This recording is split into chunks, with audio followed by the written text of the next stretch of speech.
ako. Teka lang. Bakit po, Manong Guard? Alam mo bang may patakaran tayo sa school? Nakapag late na bawal lang pumasok?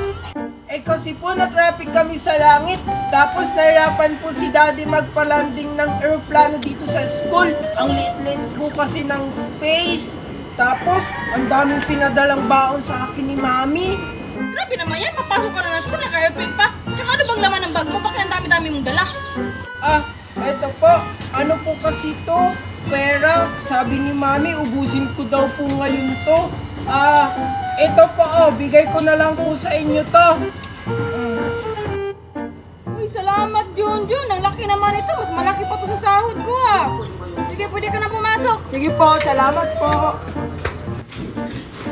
Good morning, ma'am. Good morning, classmate. Sorry, I'm late.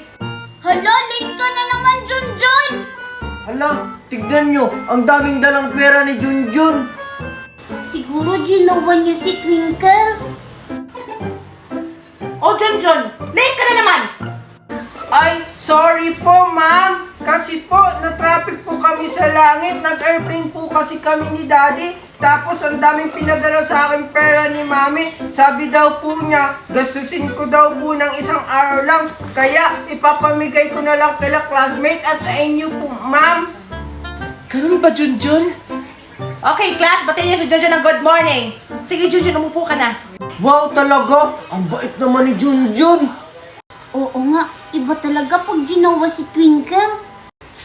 Oy, hindi ko kaya jowa si Twinkle. Ma'am, excuse me po, may pinadala po yung parents ni Junjun. Ito po, ma'am, Bawal po kasi sa mga ordinary na upuan. Kailangan daw po gaming chair.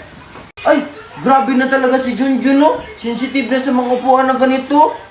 Oo nga, ang arte-arte naman ni Junjun. Naging mayaman lang. Ay, thank you po, Manong Guard.